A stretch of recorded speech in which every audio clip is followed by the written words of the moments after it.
پچھلی ویڈیو میں ہم نے روحانی علوم کے اندر استعمال ہونے والے دائرے کے قوانین کا تذکرہ کیا تھا، اور دائرے کی جو اصطلاحات جو ہیں جس میں روح حیوانی، روح انسانی، روح اعظم، اور اس کے ساتھ جو ہے عالمین، عالم لاہوت، عالم جبروت، عالم ملکوت اور عالم ناسوت جو ہے، اور ساتھ جو ہے نو کے ہنسا جو ہے اس کی روحانی تشریح بھی جو ہے ہم نے بیان کی تھی۔ جو روح حیوانی، روح انسانی اور روح اعظم کی اصطلاحات جو ہیں، چونکہ یہ دائرے کے اندر کام کرتی ہیں، تو ان کو فیڈنگ دینے والے، ان کو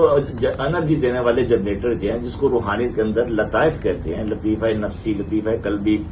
لطیفہ روحی، لطیفہ سری کے ساتھ لطیفہ خفی اور اخفی جو ہے،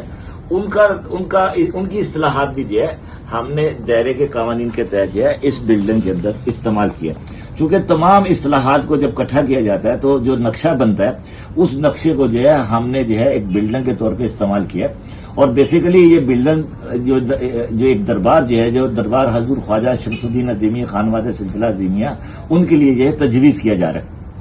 تو روحانیت کی تمام اصطلاحات جو ہیں جس میں دائرہ کا قوانین کا غلبہ جو ہے یا دائرے کے قوانین کا تذکرہ کیا جاتا ہے، وہ اس ڈیزائن کے اندر جو ہے مد نظر رکھا گیا ہے۔ چونکہ تمام رنگ جو ہیں وہ سفید رنگ سے نکلتے ہیں، روحانی نقطہ نظر سے روشنی جو ہے وہ سفید رنگ کا مرکب جو ہے، اور سفید رنگ سے تمام رنگ جو ہے وجود میں آتے ہیں۔ تو اس فارمولے کو سامنے رکھتے ہوئے جو ہے، جو ہم نے دربار کی تعمیر کے لیے رنگ استعمال کیا، جو ماربل استعمال کیا، وہ بھی مکمل سفید رنگ کا ہے۔ اور سفید رنگ جو ہے جب کسی سالے کے اوپر مسلسل حواس کی شکل میں جو ہے طاری ہو جائے، تو روحانیت میں اس کی یکسوئی کو جو ہے ہم یک رنگ بولتے ہیں۔ تو یک رنگ سے جو ہے انتہائی یکسوئی، ارتکاز توجہ اور جو ہے روحانی صلاحیتوں کے اندر اضافہ ہو جاتا ہے۔ تو ان تمام چیزوں کو مد نظر رکھتے ہوئے جو ہے، اور نو کے ہنسے کو جو ہے غالب کرتے ہوئے جو ہے، اس کی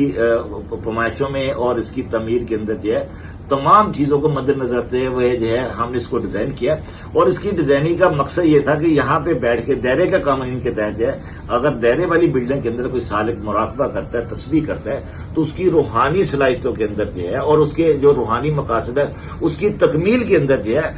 ہے وہ مقصد پورا ہو جاتا ہے۔